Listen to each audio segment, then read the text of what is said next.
Hey guys, तो यार welcome back. थोड़ा सा यहाँ पे लाइटिंग इशू है बट यार कोई बात नहीं, ठीक है। तो यार अब हम लोगों ने फाइनली जो है हमारी इस एप्लीकेशन में हम लोगों ने डायनामिक डिफिकल्टी और प्रूफ ऑफ वर्क एल्गोरिथम को इम्प्लीमेंट कर लिया था, ठीक है। अब हम लोग फाइनली स्टार्ट करेंगे हमारी इस पूरी एप्लीकेशन या हमारी खुद की बनाई हुई ब्लॉकचेन पे क्रिप्टो करेंसी ऐड करना, ठीक है। तो यार ये क्रिप्टो करेंसी ऐड करने से पहले यानी कि एक्चुअल कोड लिखने से पहले यार हम लोग को दो तीन चीज़ें क्लियर करने की ज़रूरत है, जो कि हम लोग इस वीडियो में कर लेंगे और उसके बाद हम लोग कोड लिखना चालू करेंगे कि यार हम लोग कैसे इंप्लीमेंट करेंगे एक क्रिप्टो करेंसी को हमारी ब्लॉकचेन के ऊपर। तो यार यहाँ पे हम लोग सबसे पहले देखेंगे कि यार वॉलेट्स क्या होते हैं। तो यार वॉलेट्स जो है वो हर एक इंडिविजुअल के पास होते हैं उनकी ब्लॉकचेन पे, जो कि स्टोर करते हैं कि यार उनके पास कितना क्रिप्टो करेंसी उस टाइम पे है, या उनका पब्लिक एड्रेस क्या है, या उनका प्राइवेट एड्रेस क्या है, ठीक है। तो यार ये सब चीज़ें अभी हम लोग देखेंगे आगे वीडियो में कि यार ये पब्लिक की और प्राइवेट की क्या होती है। क्योंकि क्या है कि यार ये जो वॉलेट्स है ना वो बहुत क्लोजली टाइड होते हैं कीज और ट्रांजैक्शन से, ठीक है। तो यार अब चलो फटाफट चलते हैं और देखते हैं कि यार एक ये वॉलेट होता क्या है। तो यार अगर हम लोग एक वॉलेट को क्लोजली देखें तो यार उसके पास थ्री मेजर कंपोनेंट्स होते हैं। तो यार इसमें सबसे पहला होता है कि it stores the balance of an individual, ठीक है। तो यार ये ट्रैक रखता है कि यार हर एक यूजर के पास कितनी क्रिप्टो करेंसी है for a given point of time, ठीक है।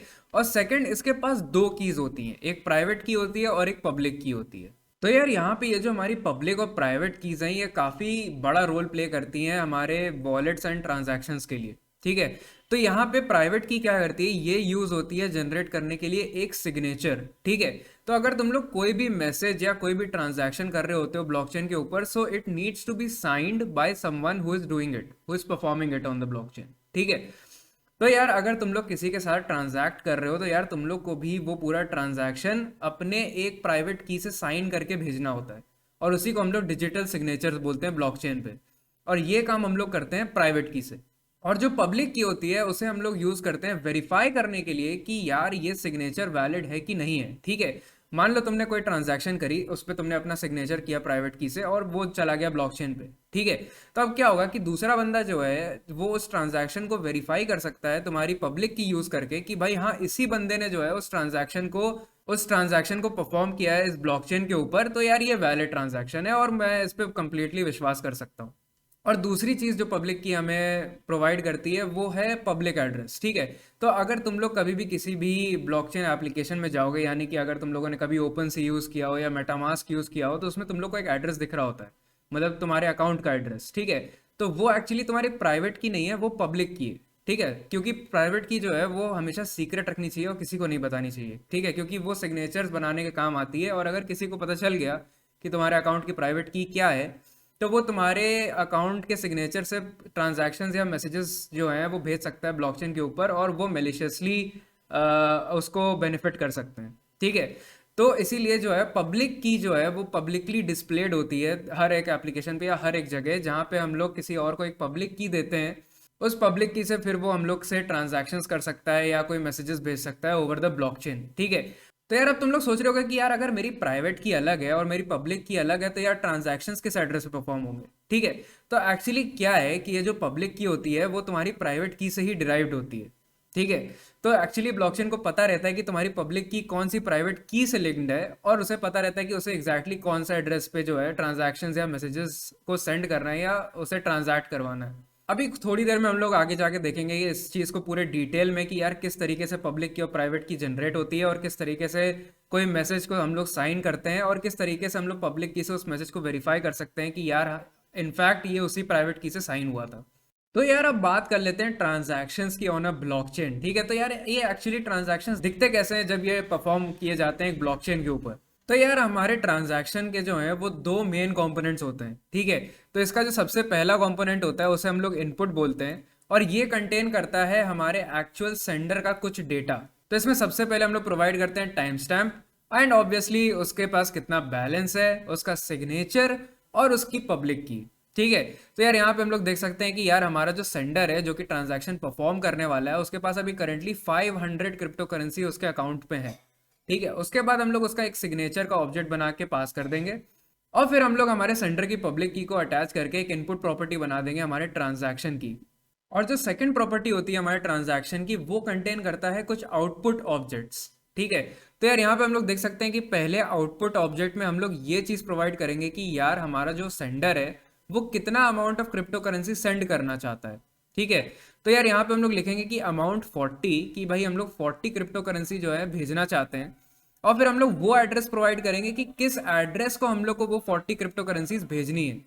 फिर हमारी एक और आउटपुट प्रॉपर्टी होगी जिसमें हम लोग ये डिफाइन करेंगे कि यार इस ट्रांजैक्शन परफॉर्म होने के बाद हमारे सेंडर के पास कितनी क्रिप्टो करेंसी रह जाएगी। ठीक है, तो ऑब्वियसली जब हम लोग 500 में से 40 क्रिप्टो करेंसी दे चुके होंगे तो यार हमारा अमाउंट 460 पे होगा।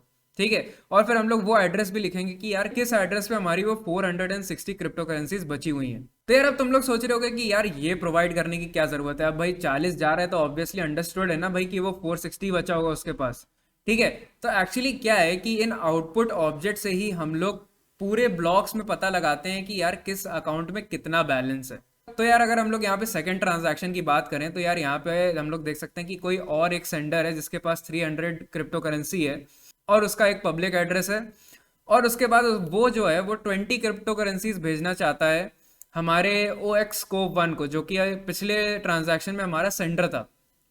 ठीक है, और ऑब्वियसली हम लोग यहाँ पे फिर से वो जो रिमेनिंग क्रिप्टो करेंसी जो उस एड्रेस पर रह जाएगी वो भी आउटपुट ऑब्जेक्ट में स्टोर करना पसंद करेंगे। ठीक है, तो अब क्या होगा कि जब हम लोग अल्टीमेटली ओ एक्स को 1 का जब हम लोग बैलेंस निकालेंगे तो हम लोग सारे ब्लॉक्स में जितने भी ट्रांजैक्शंस हैं उनको एक बार ट्रेवर्स करेंगे और देखेंगे कि यार इस एड्रेस के साथ क्या क्या इंटरेक्शंस हुए हैं। ठीक है, तो एक्चुअली क्या होगा कि हम लोग हर ब्लॉक में जाएंगे और हम लोग ये वाले और ये वाले ट्रांजैक्शंस दोनों को देखेंगे। तो हम लोग देखेंगे कि यार यहाँ पे इसने 40 दिया था, यहाँ पे इसको 20 वापस मिला, तो यार अल्टीमेटली इस पे कितना अकाउंट बैलेंस बचा। ठीक है, और इस हिसाब से हम लोग कैलकुलेट करते हैं balance of a wallet over a blockchain. तो जब हम लोग ये एक्चुअल कोड में परफॉर्म कर रहे होंगे तो तुम लोग को एक ज़्यादा अच्छा आइडिया लगेगा कि यार हम लोग कैसे बैलेंस कैलकुलेट करेंगे जब हमारे ट्रांजैक्शंस परफॉर्म हो रहे होंगे हमारी ब्लॉकचेन के ऊपर। ठीक है, तो अभी तो ये बस थ्योरी इंट्यूशंस है, बट यार मैं विश्वास करता हूँ प्रैक्टिकल अप्रोच में, तो यार जब तक बनाओगे नहीं तब तक सीखोगे कैसे। ठीक है, तो यार हम लोग इसको प्रैक्टिकली भी बनाएंगे तो यार एकदम क्लियर हो जाएगा हमारे दिमाग में कि यार हम लोग कैसे परफॉर्म कर रहे हैं balance calculation on a blockchain. ठीक है, एक्चुअली क्या है कि ये जो हम लोग जो ब्लॉकचेन बना रहे हैं हमारी खुद की, इसका पूरा पर्पस ही यही है कि यार तुम लोग खुद से अपनी एक ब्लॉकचेन बनाओगे और तुम लोग को कंप्लीटली क्लियर हो जाएगा कि एक रियल वर्ल्ड में एक ब्लॉकचेन कैसे काम करती है और उसकी क्या क्या अंदर की कोर मैकेनिक्स हैं। ठीक है, तो जब तुम लोग ये पूरा का पूरा प्रोजेक्ट जो है वो खत्म कर लोगे तो तुम लोग को एकदम क्लियर हो जाएगा कि एक ब्लॉकचेन एक्चुअली क्या होती है। ठीक है, और उसके बाद फिर हम लोग मूव ऑन करेंगे कि यार हम लोग उस ब्लॉकचेन के ऊपर कैसे और डेवलपमेंट कर सकते हैं यूजिंग स्मार्ट कॉन्ट्रैक्ट्स। तो यार अब फाइनली हम लोग बात कर लेते हैं कि यार ये डिजिटल सिग्नेचर्स क्या होते हैं, जो हम लोग इतनी देर से बोल रहे हैं कि यार जब भी हम लोग एक ट्रांजैक्शन या मैसेज भेजेंगे ओवर द ब्लॉकचेन तो यार वो साइंड होगा विद प्राइवेट कीज। ठीक है, तो यार अब देखते हैं कि यार ये डिजिटल सिग्नेचर्स एक्चुअली कैसे जनरेट होते हैं हमारी पब्लिक एंड प्राइवेट की से, और कैसे हम लोग इन्हें वेरीफाई करवा सकते हैं हमारी पब्लिक की के थ्रू कि यार ये एक्चुअली जो था वो सेम पर्सन ने ही ट्रांजैक्शन या मैसेज भेजा था ओवर द ब्लॉकचेन। तो यार ऑब्वियसली अब हम लोग देख चुके हैं यहाँ पे कि यार हम लोग के पास एक पब्लिक की होती है और हम लोग के पास एक प्राइवेट की होती है। ठीक है, तो यार अगर जब भी तुम लोग जाओगे, अगर तुम लोग इथेरियम पे, अगर तुम लोग मेटामास्क पे एक अकाउंट बनाओगे तो तुम लोग को वहां पे एक प्राइवेट की प्रोवाइड कर दी जाएगी जो कि तुम्हारे वॉलेट की होगी, और तुम्हें बोला जाएगा कि भाई इसको एकदम सीक्रेट रखना। ठीक है, जैसे कि हमारा कोई एक जैसे मान लो तुम्हारे पीसी का पासवर्ड हुआ जो कि तुम किसी को नहीं बताना चाहते हो। ठीक है, तो जो प्राइवेट की होती है वो भी एकदम सेम होती है, वो तुम्हें किसी को नहीं बताना होता है, वो तुम्हारा एक पासवर्ड की तरह काम आता है। तो सबसे पहला काम हम लोग ये करेंगे कि यार हमारे प्राइवेट की को जो है वो हम लोग सीक्रेट रखेंगे। ठीक है, उसके बाद अब मान लो कि यार तुम लोगों ने एक नया मैसेज जनरेट किया। अब यहाँ पे मैसेज कुछ भी हो सकता है। ठीक है, अब हम लोग के केस में ये हमारे न्यू ट्रांजैक्शंस होंगे। ठीक है, तो अभी जैसे हम लोगों ने वहाँ पे ट्रांजैक्शंस देखे थे यार, उनके पास एक इनपुट एंड आउटपुट प्रॉपर्टी होती है जिस और उनको हम लोग कैसे डिफाइन करते हैं। तो यार इन मैसेजेस के अंदर हम लोग हमारे ट्रांजैक्शन स्टोर करेंगे। ठीक है, तो मान लो अगर तुम्हें कोई एक ट्रांजैक्शन जनरेट करना है तो तुम यहाँ पे एक मैसेज के फॉर्म में एक ट्रांजैक्शन जनरेट कर दोगे with N input and output property. ठीक है, तो अब क्या होगा, अब तुमने क्योंकि ये मैसेज जो है वो जनरेट कर दिया है, तो अब क्या है कि तुम्हारा ये जो मैसेज है वो तुम्हारी प्राइवेट की के साथ लिंक हो जाएगा और वो हमें एक नया सिग्नेचर बना के देगा जिसे हम लोग बोलेंगे कि हमारी साइंड मैसेज या साइंड ट्रांजैक्शन। ठीक है, तो बेसिकली तुम लोग मैसेज और प्राइवेट की एक हैश फंक्शन में डालोगे और तुम लोग को वो एक सिग्नेचर स्पिट आउट करके देगा। ठीक है, और वो एकदम यूनिक होगा और जिससे कि तुम लोग पता लगा सकते हो कि यार हाँ इनफैक्ट तुम्हारी प्राइवेट की ने ही उस मैसेज को साइन किया है। तो यार अब पब्लिक की बात कर लेते हैं। तो यार पब्लिक की जो है वो प्राइवेट की से ही जनरेट होके आती है, ठीक है। अब क्या है कि तुम्हें प्राइवेट की जो है वो सीक्रेट रखनी होती है, ठीक है। बट अब ऑब्वियसली यार तुम लोग को अपने फ्रेंड्स को तो बताना रहेगा ना कि यार जब तुम्हें कोई क्रिप्टो करेंसी ट्रांसफर करवानी है अपने एड्रेस पे, तो यार तुम्हें उन्हें कोई एक एड्रेस तो प्रोवाइड करना ही पड़ेगा कि यार भाई इस एड्रेस पे मेरे को जो है भेज देना। अगर तुम लोग किसी अपने दोस्त को बोलते भी हो तो यार तुम लोग अपनी यूपीआई आईडीज तो देते ही हो ना एक दूसरे को कि भाई मेरे को 30 रुपए दे दे 40 रुपए दे दे, ठीक है ऐसे। तो यार यहाँ पे भी सिमिलरली यहाँ पे प्राइवेट की के थ्रू हम लोग एक नई की जनरेट करवाते हैं जिसको हम लोग पब्लिक की बोलते हैं, जिसको हम लोग किसी को भी प्रोवाइड कर सकते हैं as an identity on our blockchain, ठीक है। तो यार अगर दुनिया में किसी के पास भी एक साइंड मैसेज है और तुम्हारी एक पब्लिक की है, तो ब्लॉकचेन सिस्टम पे एक ऑलरेडी बिल्ट होता है वेरिफिकेशन फंक्शन, ठीक है, जिसके थ्रू हम लोग वेरीफाई कर सकते हैं कि यार ये जो साइंड मैसेज है वो एक्चुअली उसी प्राइवेट की से साइन किया गया है जिसकी ये पब्लिक की है, ठीक है। तो मान लो कि तुमने एक ट्रांजैक्शन परफॉर्म किया, तुम्हें एक सिग्नेचर मिला, तो तुम वो ट्रांजैक्शन और वही सिग्नेचर तुम लोग वेरिफिकेशन फंक्शन के अंदर जो है एज इनपुट्स पास कर दोगे और तुम्हारी पब्लिक की भी एज एन इनपुट पास कर दोगे। फिर वहां पे हम लोग पब्लिक की के थ्रू डिकोड करके चेक करेंगे कि यार इनफैक्ट तुम्हारी ही प्राइवेट की ने उसे उसे साइन किया हुआ है, और फिर हम लोग एक ट्रू या फॉल्स वैल्यू वहां से जनरेट कर देंगे कि yes this transaction is valid और नॉट। तो यार ये होता है पूरा एक flow of a transaction on a blockchain. अब ऑब्वियसली ये एक बहुत ही हाई लेवल एक्सप्लेनेशन थी कि भाई अब ये प्राइवेट की से पब्लिक की कैसे जनरेट हो रही है, या ये मैसेज कैसे साइन हो रहा है, क्या फंक्शन यूज हो रहा है यहाँ पे, या वेरिफिकेशन फंक्शन क्या होगा। तो यार ये सब हम लोग प्रैक्टिकली देखेंगे यार जब हम लोग कोड लिख रहे होंगे कि यार हम लोग कैसे जनरेट करवाएंगे हमारी public keys and private keys, फिर हम लोग कैसे कोई मैसेज या ट्रांजैक्शन को साइन करवाएंगे, उसे हम लोग हमारी ब्लॉकचेन में एज ट्रांजैक्शंस पास करवाएंगे, और फिर हम लोग अपना खुद का एक वेरिफिकेशन फंक्शन बनाएंगे जिसमें हम लोग चेक करेंगे हमारी पब्लिक की के थ्रू कि यार ये जो साइंड मैसेज या ट्रांजैक्शन है वो इनफैक्ट उसी प्राइवेट की से साइन किया गया है जिसकी वो पब्लिक की है, ठीक है।